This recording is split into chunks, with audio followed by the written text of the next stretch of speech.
Okay, so you're ready to turn your blog into a money-making machine. You've sent us a whole stack of articles about how bloggers actually cash in. And while it's a lot more strategic than you might think, it's not just about plastering ads everywhere and crossing your fingers. Yeah, it's really fascinating. It's more about building a sustainable business online, not chasing some get-rich-quick scheme, you know? And the cool thing is how all these different methods actually tie back to building your audience, your brand, and showing your unique value. Exactly. Multiple income streams, not just hoping that one magic bean will magically sprout a cash cow. So get ready to dive deep into the world of profitable blogging. You might want to grab a notebook for this one. For sure. And one thing that really jumped out from these articles is that just relying on ads, yeah, that's not going to cut it. Right, those sidebar ads you see everywhere, it's like there's just the tip of the iceberg. Totally. These articles show a whole range of strategies, like traditional ads, of course, but also affiliate marketing, selling digital products like ebooks and online courses, even physical products. You could have subscriptions for your diehard fans who want exclusive content, coaching if you're an expert, really, anything that uses your blog as a platform. It's almost a little overwhelming, right? Like, where do you even start? The key is to find what fits you, your niche, and your long-term goals. It's got to be the right fit. Absolutely. You can't just throw some words on a page and expect the money to magically appear in your bank account. Speaking of which, let's talk about the heart of any good blog, content. And those articles you sent, the how to start a blog ones, they're spot on about picking a profitable niche right from the start. So if you're just starting out, should you go broad, like best refrigerators or something, or try to ride the wave of a trend like best AI photo software? What do you think? It all comes down to your expertise, I think, and how much risk you're comfortable with. These articles really highlight how important it is to think about how much authority you need in certain niches, like health, finance. Those require a lot of trust building before you see any serious income because people have to really believe in what you're saying. Yeah, you can't just roll in and start giving financial advice without like some serious credentials. But okay, back to the content itself. It can't just be, fluff. Wait. High quality content is so important, not just for getting people to actually read your blog, but also for those Google algorithms, for SEO. Got to please the Google gods. It's like this weird dance between impressing your readers and impressing the algorithm overlords. Oh, and speaking of great advice, blogger Gillian Perkins had a good point in one of the articles. Only promote products you have positive first-hand experience with. Don't risk your reputation. Ooh, that's a golden rule for sure. Authenticity is key. And speaking of authenticity, let's get down to it. How do bloggers actually make money from all this amazing content they're creating? Show me the money. Let's talk about how bloggers actually cash in. Okay, so ads are usually the first thing people think of. They seem pretty straightforward. You put up some ads and boom, the money rolls in, right? Oh, I wish it were that easy. You often need a ton of traffic to make any real money from ads alone. Plus, it's more than just throwing up any old ad. The articles emphasize choosing the right ad networks, meeting their criteria, and being strategic about where you place ads within your content. Some people even use something called A/B testing. A/B testing, is that like a science experiment but for your blog? Pretty much. It's about comparing two versions of something, like an ad, to see which performs better. Like, will people click more on a big red button or a subtle blue one? Which image placement gets more engagement? There are tools for this too. One blogger mentioned Google Optimize for easy A/B testing. Wow, that's getting pretty detailed. Okay, so ads are one piece of the puzzle. What about this whole affiliate marketing thing I keep hearing about? Seems like it's everywhere these days. Yeah, and for good reason. It's a popular strategy, and there's a lot of earning potential there. Can you break it down for us? Like, how does it actually work? Sure. Basically, you recommend products or services that are relevant to what you blog about using unique affiliate links. If someone clicks your link and then buys something, you get a commission. So you're connecting your readers with products you think they'll love and getting rewarded for it. Win-win, right? Right. But here's the thing, the commissions vary a lot. The articles mention programs like Amazon Associates, which is super easy to join, but has pretty low commissions, often in the single digits. That makes sense. They're huge. Smaller companies probably have more flexibility to offer higher commissions, I guess. Exactly. You see higher commissions with these niche affiliate networks like ShareSale or ClickBank, which focus on specific industries. Oh, and what about those high-ticket affiliate programs? Are those for real? We talk about luxury cars, designer stuff, that kind of thing. You got it. Think about it this way. Promoting a luxury travel package with a 10% commission versus selling a $10 ebook with 50% commission. Which one could potentially make you more money from a single sale? Okay, yeah, I'm seeing why choosing the right products to promote is so important. It's not just about finding one magic product, huh? Not at all. The magic is in understanding the numbers game. Several articles mention this simple formula. Traffic multiplied by conversion rate equals potential income. So even with a lower commission, if you have a lot of traffic and people are clicking your links and buying, you can still make a good income. Exactly. It's all connected. That's why creating amazing content that brings in the right people is so essential. You're building trust and providing real value. It's like this domino effect. Good content leads to trust leads to clicks lead to sales lead to, well, you get the idea. But okay, we've talked about ads, we've covered affiliate marketing like pros, but what about selling your own stuff? Now that's where things get really interesting. It really is, right? Taking all that knowledge and expertise and packaging it into actual products, that's next level blogging for sure. Totally. It's all about creating multiple income streams from your blog and turning what you love into a real business. The articles mention two main ways to do this: digital products and, physical products. Digital products, so ebooks, online courses, templates, that sort of thing. Yep, exactly. Taking your knowledge and turning it into something others find valuable and, importantly, easy to access. And the best part about digital products is they're scalable. Make it once, sell it 1,000 times, no problem. You don't have to deal with all those shipping costs or like running out of inventory. Right. No more late night trips to the post office. Okay, but I'm guessing some people still want something tangible, something they can hold in their hands. I did see some stuff in the articles about physical products too. Oh, absolutely. Your blog can be the starting point for that too. Just imagine, you build a strong brand around your blog and then boom, you start offering your own merch. So t-shirts, mugs, tote bags, you could even... Exactly. The possibilities are endless. Like, let's say your blog is all about healthy recipes. You could have your own line of branded spatulas or meal prep containers. It's such a cool way to make your brand even stronger. It gives your audience a way to actually hold a piece of what you're all about. Plus, a lot of these articles talked about print on demand. Print on demand. So someone orders a t-shirt from my website and then it's printed and shipped directly to them. I don't have to do anything. You got it. Yeah. You only create and get paid for a product when someone actually orders it. Super efficient, way less risk. That's incredible. Talk about opening up a world of possibilities. I also noticed people talking about creating membership communities. Is that just a fancy way of saying really dedicated email list? It's more than that. Think of it as a VIP club for your most devoted readers. Okay, I like that. Right. What kind of perks would come with this membership? What are people actually paying for? It could be a bunch of things, like access to content you don't share anywhere else, in-depth guides, video tutorials, maybe even monthly Q&A sessions with you. Ooh, like bonus levels in a video game, but for learning. Exactly. You're rewarding those loyal readers, giving them reason to stick around and see what you do next. Plus, memberships give you more consistent income than just selling individual products. You know when that money's coming in. I bet that peace of mind means a lot to bloggers who are just starting out. It's funny, as much as people talk about building a platform, it seems like a lot of bloggers aren't limiting themselves to just their websites. There's this whole other world of YouTube and podcasts out there. Oh, for sure. The articles made it clear that your blog can be like a launching pad for a whole online empire. You can take your content and turn it into videos for YouTube, which is huge. And it makes sense, right? Some people would rather watch than read. Plus, there's the whole world of YouTube ad revenue on top of everything else. Right.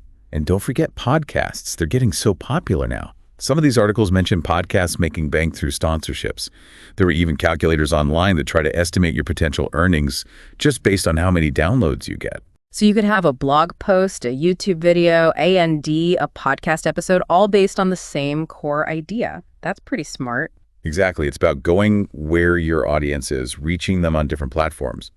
And speaking of which, social media, that's practically made for promoting your blog. Think Pinterest, Instagram, Twitter, even LinkedIn, depending on what you're all about. Oh, don't underestimate the power of a well-organized Pinterest board, especially for things like food or fashion. For sure. One blogger even suggested picking one or two social media platforms that make the most sense for you and really focusing on those instead of trying to be everywhere at once. So it's not just about blasting out the same link everywhere. It's about being strategic and understanding how each platform works. Exactly. Play to each platform's strengths and engage with people in a way that feels genuine. You want to add value to those communities, not just spam them. This is amazing. I'm really starting to see how a blog can become the central hub for all kinds of online stuff. It's exciting, but man, also a little overwhelming when you really start to think about it all. Oh, tell me about it. It's easy to get lost in all the possibilities. That's why I think so many of those how to start a blog articles emphasize the importance of planning, like having a clear roadmap for where you want to go. A roadmap. Okay, I'm listening. Where do we even start with that? Well, every single article mentioned this one thing. Defining your niche. Figure out what that special thing is that you're going to write about. So figuring out exactly what we're going to write about, who we want to reach, that sort of thing. Exactly. That's the foundation of your whole blogging house. You need that solid base before you can build anything else. Okay, so once we've got that niche figured out, what's next? Research. The articles really emphasized doing your homework, seeing what other people are already doing in your niche, what's working for them, and how you can stand out from the crowd. Don't be afraid to learn from the best. So it's like doing some recon before you open a coffee shop across the street from a competitor. Exactly. Figure out what they're serving, how much they're charging, what their vibe is. Then you can decide what you can offer that's unique and special and will make people choose you. There are tools for that too. Some of the articles mentioned using BuzzSumo to see what content is already performing well in your niche and what people are responding to. Okay, so we've got our niche, we've done our research, we're feeling good. Now what? Time to write our first blog post. You got it. Time to unleash your brilliance upon the world. And remember, the articles had some solid advice for writing those first few posts. Choose a topic you actually care about, something that fits within your niche, and let your enthusiasm shine through in your writing. So don't force it, follow your gut, and let that personality shine. Precisely. Your unique voice and perspective are what make you interesting.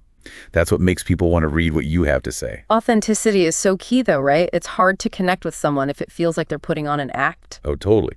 Readers can tell when something's not genuine. Just be yourself right from the heart and people will respond to that. Love that. Okay, so we've poured our heart into this first blog post.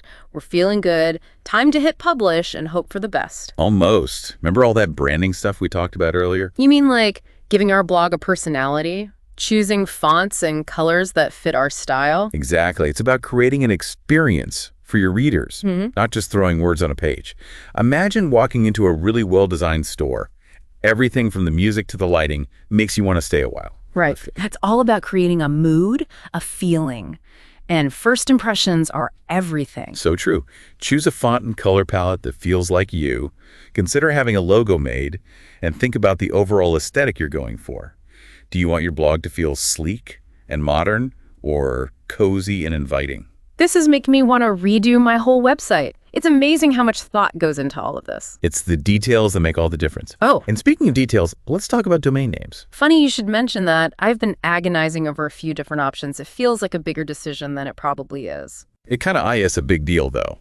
Your domain name is your online address, the face of your blog, you know? Yeah, it's how people find you, how they remember you. It's like your digital identity. Exactly. Yeah. The articles we read said to choose something relevant to your niche, easy to say, and easy to remember. Nothing generic, nothing that people will misspell, and ideally something that really sums up what my blog is all about. You got it. Once you've got that perfect domain name, you've got to find a place to park it. You need a web hosting provider. Oh, right. Website hosting? Can you explain that? Like, I'm 5, what is it and why do I need it? Basically, your website needs somewhere to live online, a place to store all its files so people can visit it. Web hosting is like renting space on a server. Think of it as renting a storefront for your business, but online. You need a physical space for people to visit, and you need a digital space for your website to exist. That makes so much sense. So we're looking for a web host that's like reliable and won't crash the second my blog goes viral, right? You got it. The articles mentioned looking at things like uptime, which is basically how often the servers are up and running, loading speeds, good customer support just in case something goes wrong, and of course, security, because you don't want anyone snooping around in your stuff. Okay, so we've got our domain name, our hosting is sorted. What's next? Time to actually build this thing. It's design time. Get those creative juices flowing. The articles you sent talked a lot about different blogging platforms and how to choose the one that works best for you. There are so many options. Where do you even start? Right. That's why it's good to break down the pros and cons of each one. Okay, so hit me with it. What are our options here?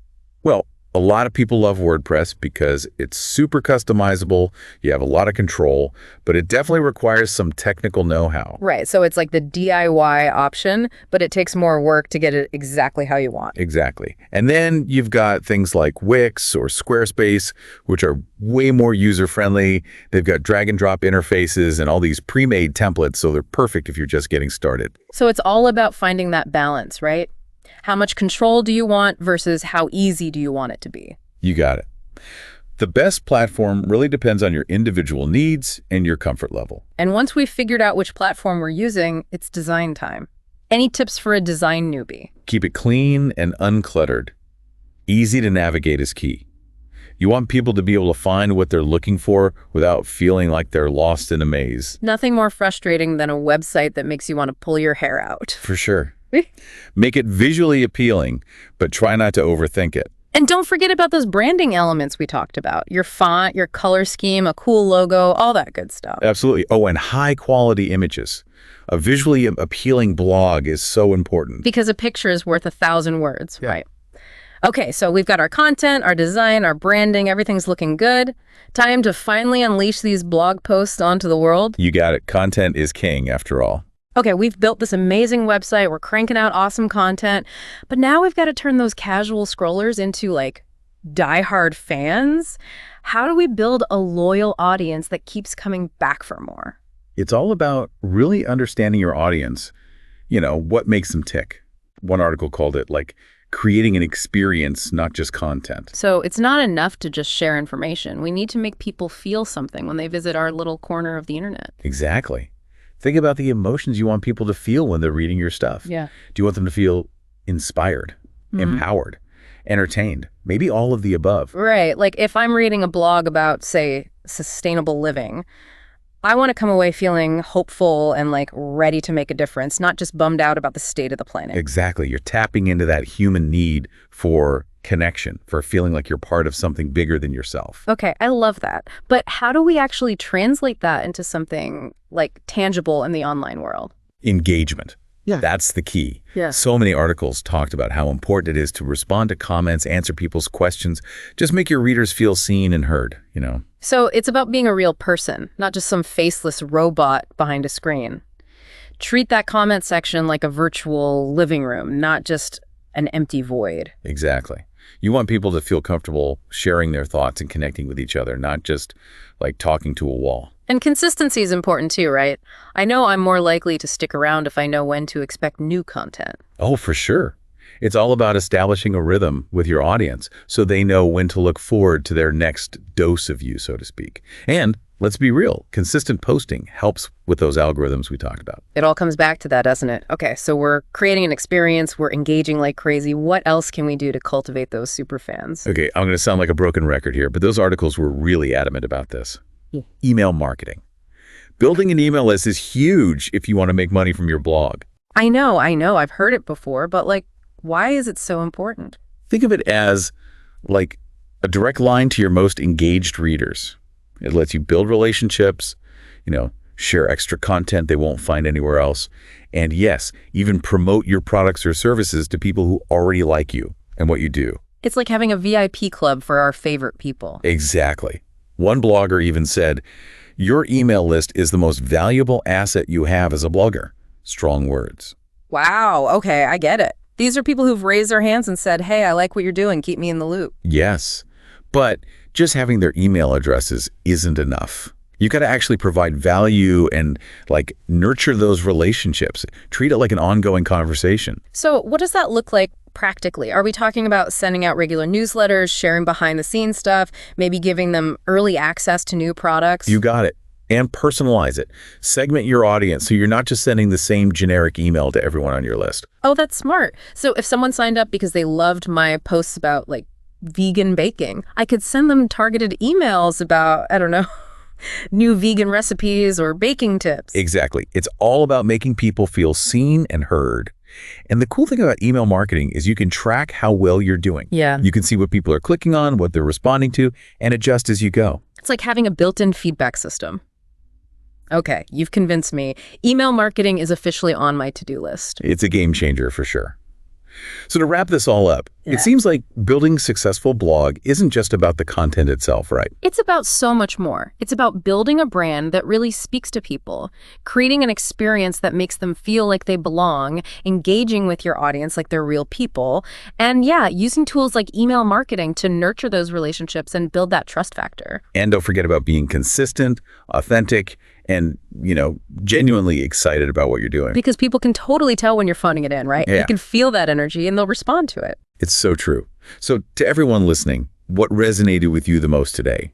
What are you going to do to take your blog to the next level? Tell us in the comments. We want to hear all about it. And hey, if you want more personalized guidance, don't be afraid to reach out. Remember, a lot of these bloggers offer coaching, courses, and all kinds of resources to help you out along the way. You don't have to do this alone. There's a whole community of awesome people out there ready to cheer you on. So go out there, create something amazing, and show the world what you've got. This has been such a great deep dive. Thank you to our expert for sharing all those amazing insights, and to our incredible listeners for joining us on this journey. We'll catch you next time. Happy blogging.